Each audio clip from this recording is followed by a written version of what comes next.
Hello everyone, good afternoon. Merry Christmas guys. Yan, itong una kong lulutuin guys, itong aking seafood boil. Yan, inunak mo yung garlic, tapos yung shrimp, tapos ito na guys, nilagay ko na yung tahong. Yan siya guys, tapos lagyan natin siya guys ng pineapple juice. Yan guys, ang ating pineapple juice, kung marami guys, mas masarap. Yan siya guys. Tapos, mamaya guys, ilagay ko na rin yung sweet corn. Yan na guys, ang ating sweet corn.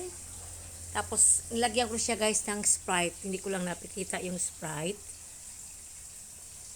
Ilagyan ko siya ng konting salt at saka konting sugar.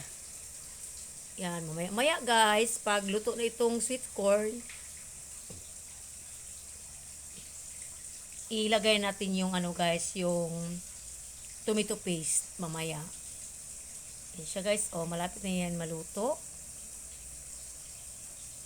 Tapos, ang next niyan guys, tomato paste na. Para pampakulay, tapos pampalasa ng ating seafood boil.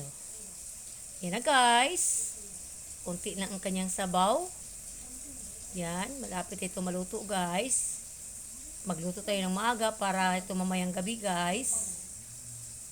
Katapos ito guys, magluto ako ng spaghetti. Tapos magbiko. Hindi lang ako magluto ng pork kasi bumili lang ako guys ng isang ham. Yun ang lutuin ko mamayang gabi guys. Yan na guys, ang ating seafood boil. Ayan na siya guys, luto na siya guys. Na ako nang i-transfer sa lalagyan. Kasi magluto na ako guys ng spaghetti. Siya guys, kami lang dito ng apat lang kami dito guys. Thank you for watching.